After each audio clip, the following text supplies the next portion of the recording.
dentro da liturgia da convalidação, que os estados tinham que percorrer para poder convalidar os incentivos fiscais... Sim, publicar, né? Tinha que publicar. Então, uma das providências era publicar todos os atos normativos e concessivos.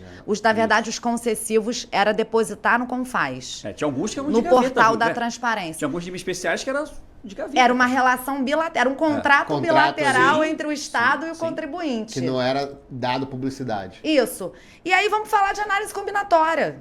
São 5 etapas na cadeia com 13 mil contribuintes. Eu tenho essa quantidade aí de possibilidades. Então, como é que funcionava na prática? O contribuinte chegava num estado ou em vários estados, fazia um leilão e falava, olha, eu estou querendo instalar aqui uma operação, a minha logística operacional é assim, eu tenho um centro de distribuição, eu tenho uma indústria, eu tenho meu fornecedor que precisa ficar perto de mim. Por exemplo, uma montadora de carro, né, que é o clássico de eu não produzo nada, né? Eu tenho que ter os meus fornecedores perto, tem que ter um hub ali perto dele.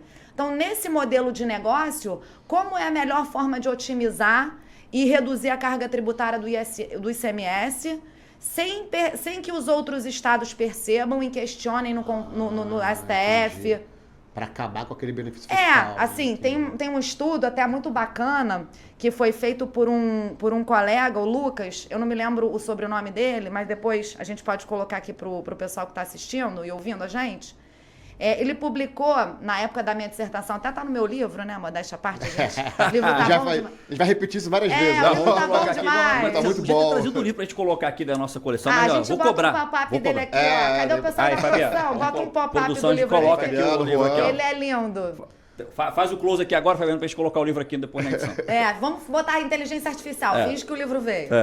Mas, nos meus estudos, a gente, o Lucas fez uma pesquisa que ele apurou que quem mais é autor em ADI contra benefício fiscal no STF é o estado de São Paulo. Faz sentido. E quem mais é réu é o estado do Rio de Janeiro.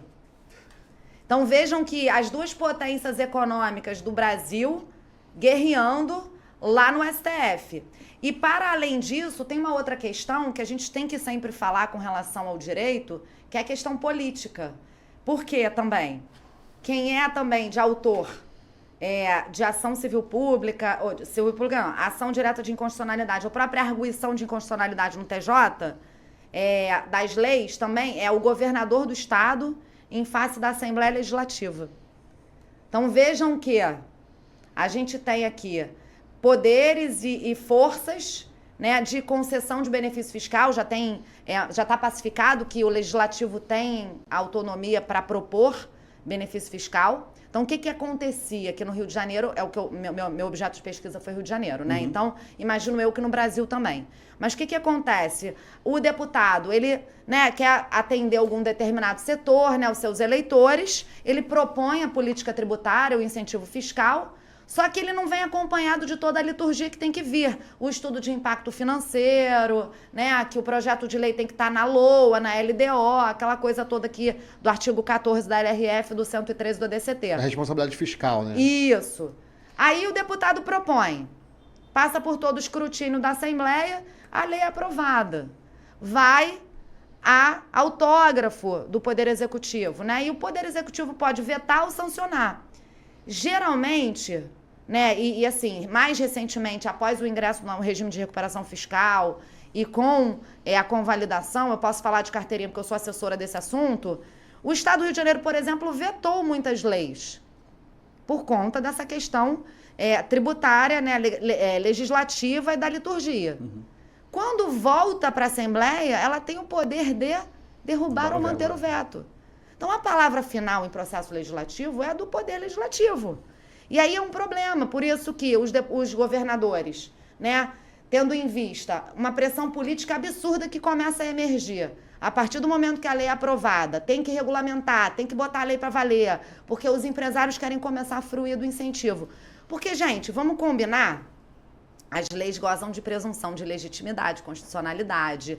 O contribuinte, ele deposita a sua esperança, né? Ele vai lá de boa fé se instalar naquele estado, fazer investimento.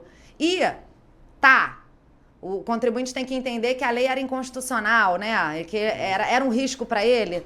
Mas vamos pensar, a gente estava em guerra. Depende do contribuinte, né? Se for um contribuinte que não tem essa expertise de saber se a lei era inconstitucional. Então, eu não quero nem entrar nisso, Júlio. Mérito, Vamos entrar no mérito do... Mas esse era o game, na época. E minha preocupação, até fazendo um parênteses, é que quem vai decidir isso? É o judiciário que tem essa expertise de decidir qual a melhor política fiscal para o Estado? Então, o TJ do Rio, na verdade, ele foi bastante, na minha opinião, correto e habilidoso tratando esses assuntos. Porque quando o Ministério Público ele se insurgiu, né? A gente teve aqui uma ação civil pública mãe, que paralisou todos os incentivos do Rio, mas após o Ministério Público também ingressou com ações civil públicas contra os benefícios fiscais. Você falou aí do atacadista, né? Do Rio Log. A Lei 9025, por exemplo, de 2020, que é o novo Rio Log, sofreu uma ação civil pública por parte do Ministério Público. Só que esta lei, modéstia à parte, ela passou por um processo legislativo e por uma liturgia, né, por um procedimento interno no Estado que teve estudo de impacto, que teve parecer do jurídico, né, da Procuradoria do Estado, e a escolha pública é do gestor, né, para isso que ele é eleito. Nisso, né, a administração pública tem essa prerrogativa, mas ela deve observar as liturgias com segurança jurídica. E uma vez que tudo foi observado, a decisão do TJ foi justamente nesse sentido. Olha, a decisão, a escolha pública é do gestor, mas eu aqui como judiciário posso olhar se a liturgia foi cumprida, e foi. Então essa ação civil pública foi julgada improcedente. Então você aprendeu mais na questão da legalidade, né? Para ver se os ritos foram do seguidos, rito, do que o mérito em si. Exatamente, porque esse mérito é administrativo. E assim, o bacana da democracia, né? Que a gente até falava aqui no bastidor, que não é o melhor modelo, ou melhor, ele é falho, mas ele é o melhor que nós temos.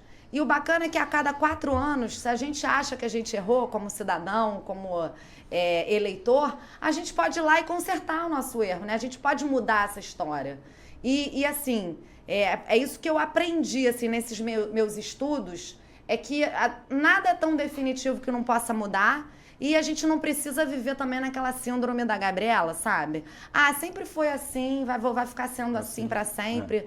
Dá pra gente, poxa, ser o vetor de mudança. E aí, aí quando eu cheguei lá na Fazenda, né? Depois que eu era da Firjan, cheguei na Fazenda e fui fazer o meu projeto, comecei até as aulas, o que eu percebi? Né? Que a gente pode contribuir também para melhorar o ambiente sem demonizar. Eu acho que a gente tem que dizer assim, ó, política tributária é política pública.